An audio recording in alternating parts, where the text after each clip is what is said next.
क्या हालचाल। आज का दूसरा चैप्टर शुरू होने वाला है, जो हॉरिजॉन्टल लाइन का जो क्लास शुरू होने वाला था उसका दूसरा चैप्टर है। पहला चैप्टर जो लोग नहीं देखे वो जाकर देख के आए, अदरवाइज ऐसे नहीं समझ में आएगा दूसरा चैप्टर। पहले चैप्टर में जो समझाया गया है उसको आप देखो, उसके बाद इस चैप्टर में आओ। पहले चैप्टर का मैं लिंक दे दूंगा इस डिस्क्रिप्शन में, आप लोग देख लेना। तो इसमें बच क्या गया था, पहले से कुछ ट्रेड लगा हुआ है उसको छोड़ो आप लोग। पहले आपको बताना क्या है, वेरी वेरी स्ट्रॉन्ग और घोष एसेसनार। वेरी वेरी स्ट्रॉन्ग एसेसनार और घोष एसेसनार इसमें बताना है। पहले वाला चैप्टर में जो चला था वीक और स्ट्रॉन्ग, तो वीक और स्ट्रॉन्ग, वीक में लगभग 1 रिजेक्शन होना चाहिए, स्ट्रॉन्ग में लगभग आपको 2 से मल्टीपल होना चाहिए, जैसे कि 7, 6, 5, 4 ऐसे होना चाहिए आपको स्ट्रॉन्ग में। और वेरी वेरी स्ट्रॉन्ग में लगभग आपको मैक्सिमम रिजेक्शन जैसे कि 9 होना चाहिए, 10 होना चाहिए, ऐसे रिजेक्शन होते हैं तो आपको वेरी वेरी स्ट्रॉन्ग में आपको काउंट हो सकता है, अदरवाइज काउंट नहीं होगा। जैसे कि कोई भी रिजेक्शन सपोर्ट से हो या रेजिस्टेंस हो मैटर नहीं करता, मैटर क्या करता है कि रिजेक्शन होना चाहिए, किसी भी पॉइंट से रिजेक्शन हो। जैसे कि यहाँ पे मैं इस चार्ट में आता हूँ, किसी भी एक पॉइंट पे लेता हूँ, जैसे जहाँ से मल्टीपल रिजेक्शन हो, 10 या 15, 20 कुछ भी रिजेक्शन होना चाहिए। जैसे कि कुछ भी नहीं, सॉरी, जैसे कि रिजेक्शन होना चाहिए 10, 9, 8 भी चलेगा, लेकिन 7 नहीं चलेगा। 7 चला जाएगा स्ट्रॉन्ग में, वेरी वेरी स्ट्रॉन्ग में 7 से अधिक होना चाहिए, 10, 12 चलेगा, उतना तक चलेगा, 10 से भी ज़्यादा चलेगा। मल्टीपल रिजेक्शन होना चाहिए, लेकिन 7 से नीचे नहीं होना चाहिए। किसी न किसी में तो होगा, मैं देख रहा हूँ किस में होना चाहिए, किसी में तो होना चाहिए। जैसे कि कुछ ट्रेड लिया हूँ, उसको डिलीट करते हैं। पहले ट्रेड लिए वो सब चार्ट में लगा हुआ है, मैंने पहले से ट्रेड लेके रखा था, उसको चार्ट में लगा हुआ है। ठीक है, तो वेट करते हैं और देखते हैं घोष एसेसनार में वेरी वेरी स्ट्रॉन्ग एसेसनार कौन सा है। वेरी वेरी स्ट्रॉन्ग, उसके बाद घोष बताया जाएगा। घोष एसेसनार इससे भी खतरनाक है। तो वेरी वेरी स्ट्रॉन्ग अगर पता करना है आपको तो किसी एक हॉरिजॉन्टल लाइन को लेना पड़ेगा। जैसे कि एक हॉरिजॉन्टल लाइन हम इसी में देखते हैं, ठीक है, इसी में क्लिक किए हॉरिजॉन्टल लाइन, यहाँ से आपको पता ही होता है कि कहाँ से हॉरिजॉन्टल लाइन लिया जाता है। जैसे कि हम इसको मोटा कर लेते हैं, आप लोगों को अच्छे से दिखे, और इसका कलर थोड़ा हरा कर लेते हैं कि समझ में भी आएगा। एक पॉइंट हो गया, जैसे कि यहाँ पे देख सकते हैं आप, मल्टीपल टाइम रिजेक्शन है, यहाँ पे मल्टीपल टाइम रिजेक्शन है, एंड अगेन मार्केट में फॉलो भी हो रहा है मल्टीपल टाइम रिजेक्शन, जिसको वेरी वेरी स्ट्रॉन्ग कहा जा सकता है। जैसे कि प्रेजेंट में कोई रिजेक्शन होना भी ज़रूरी है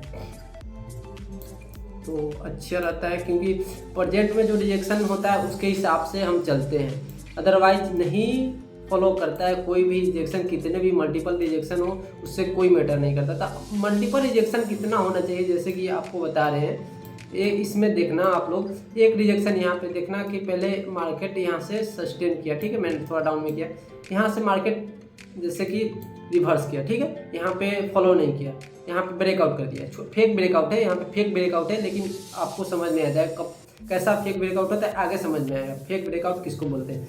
जैसे कि यहाँ पे फेक ब्रेकआउट हुआ, यहाँ पे आया, एक रिजेक्शन यहाँ पे हमको मिल गया, यहाँ पे मार्केट आया, फिर रिटेस्ट किया, मार्केट डाउन में गया, ठीक है, एक रिजेक्शन मेरा यहाँ है।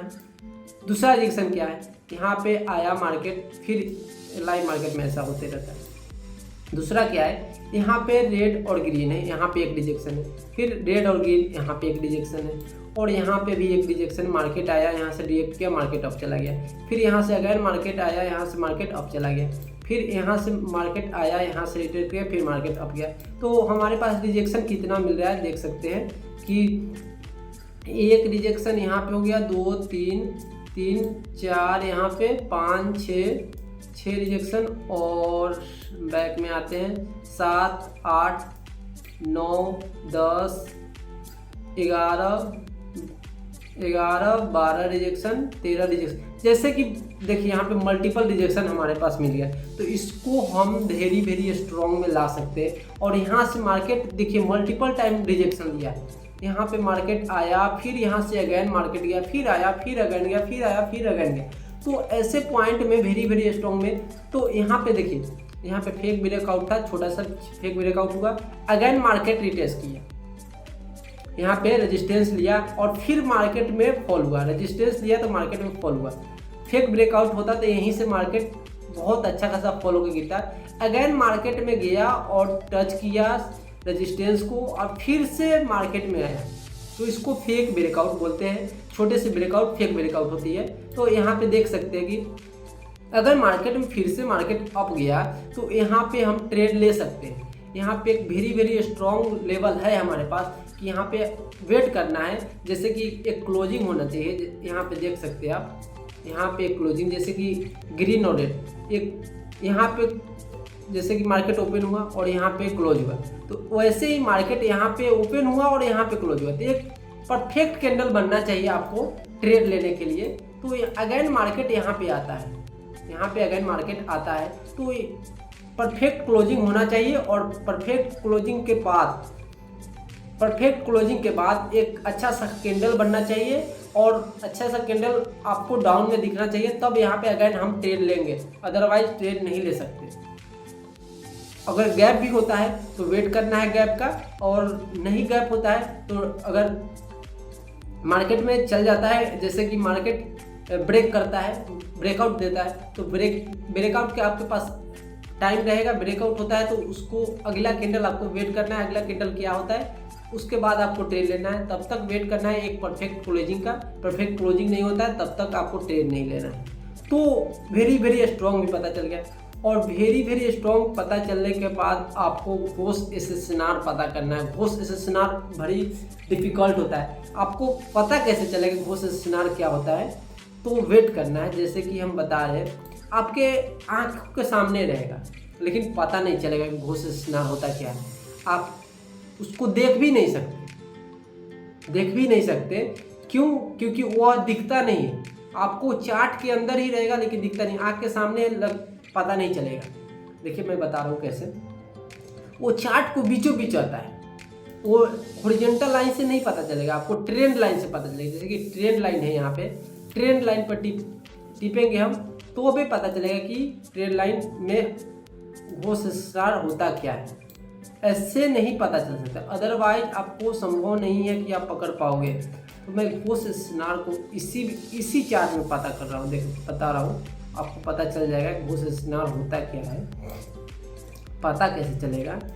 जिस मार्केट में मल्टीपल टाइम रिजेक्शन होना चाहिए घोष एसएसएनआर में, उस लेवल को आप फाइंड करना सीखना होगा आपको घोष एसएसएनआर। जैसे कि हम बता रहे हैं, यहाँ पे आप देख सकते हैं, ठीक है, यहाँ पे देखना आप लोग कि एक रिजेक्शन यहाँ पे है, ठीक है, पहला रिजेक्शन, दूसरा रिजेक्शन यहाँ पे है, ठीक है, और तीसरा रिजेक्शन यहाँ पे है। यहाँ पे देख सकते हैं अगेन मार्केट गया, यहाँ से रिटेस्ट करके मार्केट डाउन होता है। चौथा रिजेक्शन हमारे पास यहाँ है, रेड कैंडल ग्रीन कैंडल, ठीक है। पांचवा रिजेक्शन हमारे पास यहाँ है और यहाँ पे नहीं ब्रेकआउट किया है, और यहाँ पे देख सकते हैं 6 रिजेक्शन यहाँ पे रेड और ग्रीन, और यहाँ पे भी रेड ग्रीन, जैसे कि हमारे पास 7 हो गया, 8 हो गया और 9 हो गया। और अगेन फ्यूचर में भी यहाँ पे भी रिजेक्शन है और यहाँ पे भी रिजेक्शन है। तो मार्केट यहाँ से मल्टीपल टाइम रिजेक्शन हो गया है, तो आपको ट्रेड कैसे लेना है? अगेन मार्केट यहाँ पे आता है, ठीक है, हम वेट करते हैं। यहाँ पे ब्रेकआउट हुआ है, ठीक है, फर्स्ट टाइम ब्रेकआउट है इसका, एकदम बैक में ब्रेकआउट हो, फेक ब्रेकआउट था, तो यहाँ फर्स्ट टाइम ब्रेकआउट है। तो अगर अगेन मार्केट यहाँ पे जाता है तो मार्केट में हम एक अच्छा सा क्लोजिंग कैंडल बनना चाहिए, और क्लोजिंग कैंडल के बाद मार्केट में डाउन आना चाहिए, एक डाउन कैंडल बनना चाहिए। तो आपको ट्रेड में डाउन कैंडल होता कैसा है, जैसे कि यहाँ पे देख सकते हैं ग्रीन और रेड। अगेन मार्केट वहाँ से, जैसे कि यहाँ पे देखिए एग्जाम्पल में आपको समझ में आ जाएगा। देखिए यहाँ ग्रीन रेड बना तो मार्केट में डाउन में आया, तो अगेन मार्केट यहाँ पे जाता है तो यहाँ से आप ट्रेड ले सकते हैं।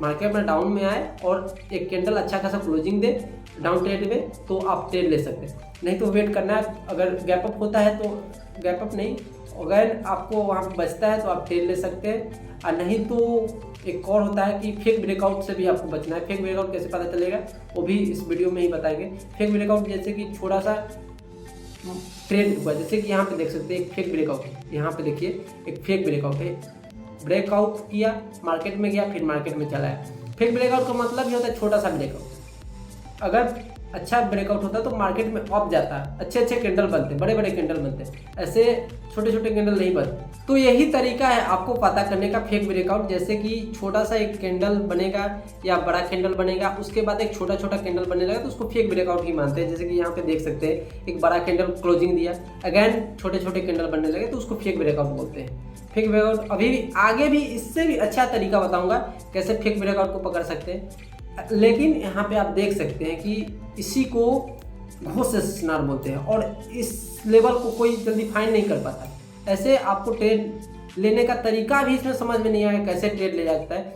तो अभी सब कैंडल को मिलाकर, जैसे सब हॉरिजॉन्टल लाइन मिलाकर, घोष स्टेशनर मिलाकर, वेरी वेरी स्ट्रॉन्ग मिलाकर, टोटली मिलाकर ट्रेड लिया जाता है। हर एक लेवल को मिलाकर एक सस्टेन किया जाता है, उसके बाद आप ट्रेड ले पाएंगे, अदरवाइज इम्पॉसिबल है ट्रेड लेना। तो हम धीरे धीरे बता रहे हैं, जैसे कि क्लास बाय क्लास आपका चलेगा और इसमें समझ में आएगा। ऐसे नहीं समझ में आए जब तक मेरा नहीं हो जाता है टोटल क्लास, तब तक आप लोग सीखो, समझो कितना क्लास होता है। इससे आप छोटा छोटा ट्रेड ले सकते हो, $10, $20, $30 ऐसे ट्रेड ले सकते हो, लेकिन $50 का नहीं ले सकते। जैसे कि एक लेवल हो गया, एक लेवल कैसे हो गया, किसी भी लेवल को जैसे कि आपको ट्रेड लेना है, मान लो आप ट्रेड लेना है किसी सपोर्ट से, यहाँ से एक सपोर्ट भी आपको बता रहे हैं, रेजिस्टेंस भी बता रहे हैं, नहीं आपको पता है। जैसे कि हम एक हॉरिजॉन्टल लाइन लिए, ठीक है, एक हॉरिजॉन्टल लाइन लिए, ठीक है, यहाँ से, ठीक, मान लो यही है हॉरिजॉन्टल लाइन लिए। इसको थोड़ा मोटा कर देते कि आप लोगों को समझ में आएगा।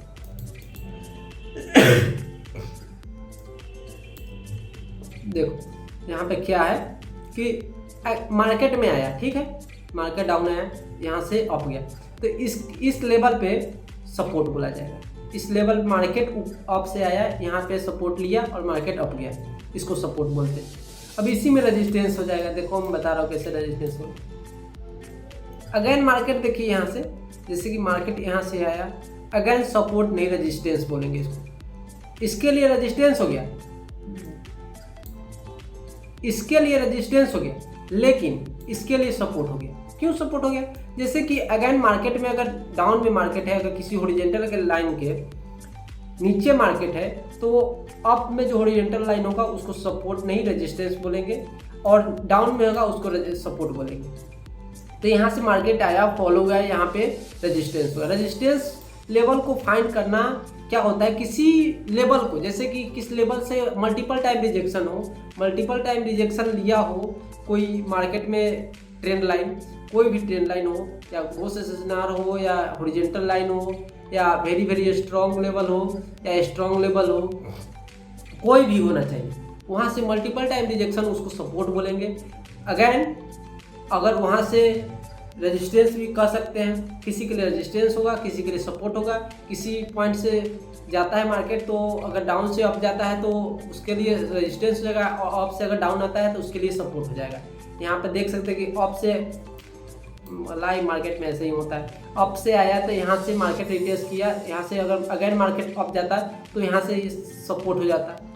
लेकिन फेक ब्रेकआउट किया, यहाँ से आया तो यहाँ पे रेजिस्टेंस हुआ, फिर रेजिस्टेंस हुआ, फिर आया, फिर रेजिस्टेंस एंड अगेन यहाँ से चला गया ऑफ सपोर्ट, फिर सपोर्ट लेने यहाँ तक मार्केट आया, सपोर्ट लिया, फिर अगेन मार्केट गया, फिर सपोर्ट लिया, फेक ब्रेकआउट किया, फिर अगेन यहाँ पे हमको रेजिस्टेंस हुआ, अगेन मार्केट उस समय से मार्केट डाउन में। सो ऐसे आप फाइंड कर सकते हैं, अदरवाइज कोई तरीका नहीं है कि आप समझ पाओगे। यही जितने तरीके हॉरिजॉन्टल लाइन का था मैं बता दिया। और अगेन जो क्लास होगा, जो चैप्टर होगा, तीसरा चैप्टर, उसमें इससे अच्छे इंपॉर्टेंट चीज़ बताया जाएगा धीरे धीरे करके। तो अगर इस वीडियो को देखते हो, पीछे वाला वीडियो देख लो, उसके बाद इस वीडियो को देखो, धीरे धीरे पार्ट बाई समझ में आएगा। 10 या 12 सीरीज बनेगा, उससे ज़्यादा सीरीज बनेगा भी नहीं, तो टोटली समझ में आ जाएगा। और उसके बाद अगर आप मेरे जैसा प्रॉफिटेबल ट्रेडर भी बन सकते हो बाइनरी ट्रेडिंग में। तो मिलते हैं नेक्स्ट वीडियो में।